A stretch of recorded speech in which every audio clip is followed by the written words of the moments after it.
South Korea saw a decline in new cases of COVID-19 today, but that is typical for a Monday. The experts have been saying the number of cases is near the peak.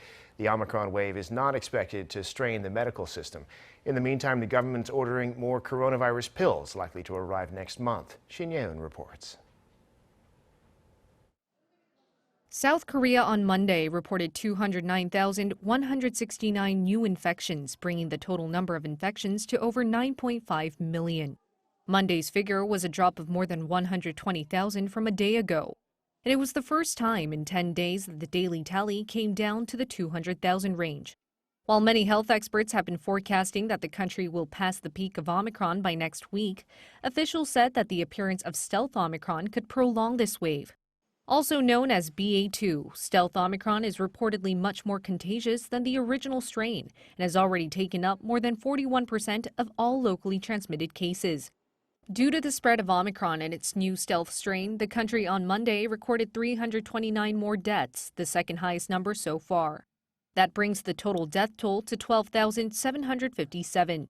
Most crematoriums are fully booked, forcing mourners to wait 5 or 6 days for the remains of their loved ones to be cremated.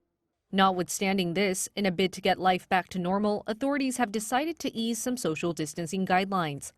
The main change is to allow larger private gatherings of up to 8 people. This is 2 more than what had been a maximum of 6 people up to Sunday. Business hours for restaurants and cafes will remain the same, though, having to close at 11 p.m. Health authorities have decided to modify their antivirus measures now, despite concerns from some health experts that the scale of the pandemic could expand amid the surge of Omicron. Officials said, though, that they would only make slight tweaks to the extent that it doesn't make the situation worse or increase the strain on the medical system. This explains why they've decided to not extend business operation hours from 11 p.m. to midnight. Another new COVID-19 measure from Monday is giving boosters to teens aged 12 to 17 who had their second vaccine shot more than 3 months ago. The government is also planning to take delivery of some 100,000 courses of Lagevrio, also known as Molnupiravir, an oral COVID-19 pill manufactured by Merck. Lagevrio is still awaiting the official green light from the country's drug regulator, which is set for sometime this week. In addition, some 95,000 courses of Pfizer's Paxlovid are also set to arrive in the country in April.